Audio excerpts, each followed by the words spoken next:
لوگ دنیا میں کبھی کوئی کارنامہ سر انجام نہیں دے سکتے، ایک جو حرام کھاتا ہو، ایک جس کی نظر ناپاک ہو۔ محمد بن قاسم جب یہاں آئے تھے نا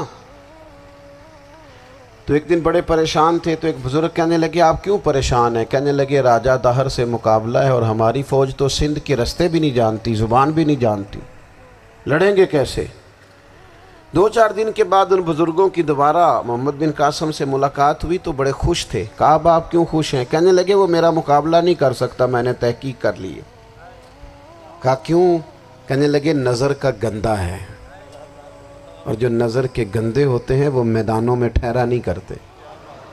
میدان کے لیے نکلنے کے لیے پاک جوانی کی ضرورت ہوتی، تطہیر مزاج ہونا ضروری ہوتا ہے، پاکیزہ افکار اور سچی اور سچی ستھری سوچوں کا ہونا ضروری ہوتا ہے۔ اس لیے فرمایا کہ میرا مقابلہ نہیں کر سکتا۔ حضرت عبداللہ ابن حذافہ کمرے میں تھے تو وزیر کی بیٹی اندر سجی سنوری پہنچ گئی۔ جیسے ہی آپ نے اس کفر کی چال کو دیکھا تو تیمم کر کے نفل شروع کیے۔ وہ ساری رات بیٹھی رہی، رب کا بندہ ساری رات عبادت کرتا رہا۔ عبادت بڑا سہارا ہے، مصلی بڑا سہارا ہے اللہ کے بندوں۔ صبح دروازہ کھولا، وزیر نے اپنی بچی سے پوچھنا چاہتا تھا رزلٹ کیا نکلا، تو وہ کہنے لگی پیچھے ہٹ جا، اب تیرا میرا تعلق کوئی نہیں، میں نے نبی پاک کا کلمہ پڑھ لیا۔ اس نے کہا میں نے بھی زمانہ دیکھا ہے، پر یہ کیا لوگ ہیں، کستوری کے بنے ہوئے، سندل سے دھلے ہوئے، کہ میں ساری رات کمرے میں رہی اور 100 اور 1000 آدمی جس جوان کا مقابلہ نہ کر سکے، اتنا طاقتور جوان کمرے میں رہا اور اس نے نظر اٹھا کے نہ دیکھا۔ او کچا رنگ للاری والا جڑا چڑھدا تے لیندا رہندا ہے، اے عشق تیرے دا رنگ محمد چڑھیا پھر نہیں لیندا۔ میں نے کہا ایک دفعہ نظر اٹھا کے نہیں دیکھا، کمال ہو گئی۔ اتنے بڑے لوگ، اتنی بڑی سعادت مندی، فیروز بختی، معاملہ فہمی حد ہو گئی۔ اللہ اکبر۔ دوستو بادشاہ جب پوری طرح ہار گیا نا، اس نے کہا مار دو۔ تیل گرم کیا ایک کڑاہی میں، اور جب آپ کو اس میں ڈالنے لگے تو آپ کی آنکھوں میں آنسو آ گئے۔ بادشاہ کا خیال ہوا شاید نرم ہو گئے ہیں، کہنے لگا روئے کیوں؟ فرمانے لگے سوچتا ہوں جان ہی ایک ہے، کتنا مزہ ہے اس کی راہ میں جان دینے کا، کتنی لذت ہے اس کے نام پر مرنے میں، کتنا لطف ہے۔ جے تو چڑھیا اتے دار بھی نہیں تے جے تو وکیا عشق بازار بھی نہیں، تے ایڈا سستا سودا پیار بھی نہیں، تے ایڈا سستا لبدا یار بھی نہیں۔ کئی جنگل گانے پیندے نہیں، کئی دوزخ لنگنے پیندے نہیں، جے وہ اس ملوں بھی مل جاوے، ایدوں سستا ہور بپار بھی نہیں۔ تے کچھ سمجھ نہ آوے لوکانوں وہ کادے نال شہید کرے، ڈٹھی یار دے ہاتھ تلوار بھی نہیں، پر او دا خالی جاندہ وار بھی نہیں۔ کہنے لگے ایک جان ہے نا، تو دل کرتا ہے ہزاروں ہوتی تو ایک ایک کر کے محبوب کے نام پہ قربان کرتا، جب میرے پاس ہے ہی ایک، کروں کیا؟ حضرت عبداللہ ابن حذافہ رضی اللہ تعالیٰ عنہ جب روئے اور بادشاہ نے یہ بات سنی تو بادشاہ اٹھ کے کھڑا ہو گیا، سارے وزیروں مشیروں کو کہنے لگا تم نے کہا تھا نا بندہ ضائع کرنے والا نہیں، یہ بھی ضائع کرنے والا نہیں۔ کہنے لگا میرا ماتھا چومو، تم جیسے لوگوں کو قتل نہیں کرنا چاہیے، آزاد کرنا چاہیے۔ عزیز اپنی زندگی سے نا یہ بہت زیادہ ہرس، ہوس، طمع، اور یہ کسی بات کی بھی ہو، ہرس صرف پیسوں کی نہیں ہوتی ہے، شہرت کی بھی ہوتی ہے،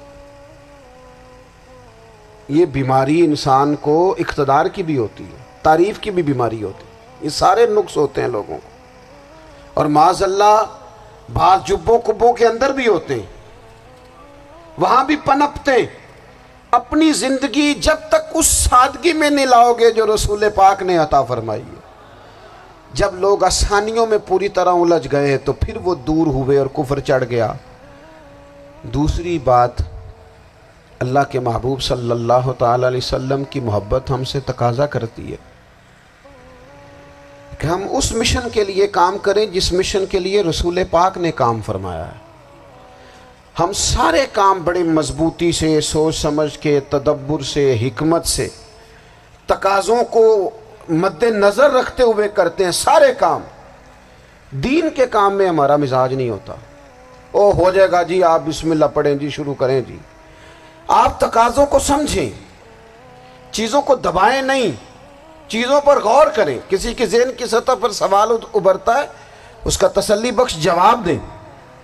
اپنی زندگی میں دین کے کام کے لیے اپنے آپ کو وقف کریں، اور دین کے کام کے بہت سارے پہلو ہیں۔ ہزاروں لوگوں کو قرآن پاک ٹھیک پڑھنا نہیں آتا، ہزارہا لوگ ہیں جو قرآن مجید کے مطالب سے آگاہ نہیں ہیں، دین کی بنیادی ضروریات سے لوگ نابلد ہیں۔ میں آپ کو کس طرح یہ بات سمجھاؤں کہ ہزاروں کی تعداد میں طلاقیں اس لیے ہوتی ہیں کہ مردوں کو طلاق کے مسئلے نہیں آتے، انہیں پتہ نہیں ہے کہ مجھے حقوق زوجین کے معاملے میں کیسے چلنا۔ ڈھیر سارے گھروں میں تباہی اس لیے ہے کہ تربیت اولاد کا دینی منہج ہمیں نہیں پتا۔ اپنا حصہ ملائیں دین کے کام میں۔ ایک آدمی کو اگر تو نمازی کرنے میں کامیاب ہو گیا، تیری زندگی بدل گئی۔ وہ دین بیزار لوگ جو ہمارے بیچ بیٹھ کے ہماری نوجوان نسل کو پگڑی اور داڑھی کا نام لے کے بنیادی طور پر دین سے دور کرتے، ایسے نوجوانوں کو دین کا پیغام محبت دے کر دین کے قریب کرنا ہماری ڈیوٹیوں کا حصہ ہے۔ ہمیں ذمہ داری کا احساس کرنا پڑے گا، ہمیں یہ خاص قدم اٹھانا پڑے گا، توجہ دینی پڑے گی۔ مساجد، مدارس، میں آپ سے عرض کروں، اتنی ڈٹ کے مخالفت ہوتی ہے نا مدرسوں کی، اتنی ڈٹ کے۔ میں ادارہ چلاتا ہوں، اس کے چلانے میں جو مشکلات ہیں وہ تو ہم بتا نہیں سکتے آپ کو، اس لیے کہ میری قوم، میرا اس قوم سے تعلق ہے جو نعت خواں امیر کرنا چاہتی ہے، مدرسے نہیں۔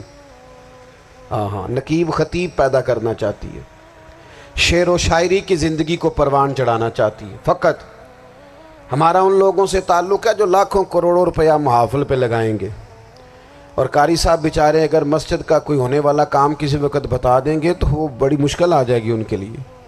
یہ کیسے ہو سکتا ہے، آپ نے یہ ڈیوٹی بتا دی۔ مدارس، اور جتنا اہم رول دین کو پھیلانے میں مدارس اسلامیہ کا ہے، اتنی زبردست، لوگوں کا خیال ہوتا ہے میری طرح کے لوگ شاید کام کرتے ہیں، ڈیوٹی کرتے ہیں۔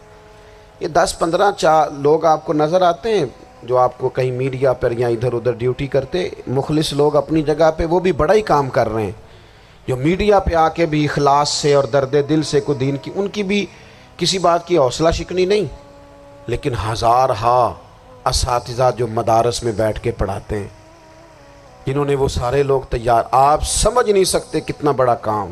حفظ کا استاد جو ہوتا ہے نا، اس کی ڈیوٹی 24 گھنٹے ہوتی ہے، فجر سے پہلے، اور اس نے بچوں کو اٹھانا۔ تنخواہ تو ہم انہیں دینا نہیں نہ چاہتے جی، تنخواہ نہیں دے دی انہوں نے، ہمیں مولوی امیر نہ ہو جانا۔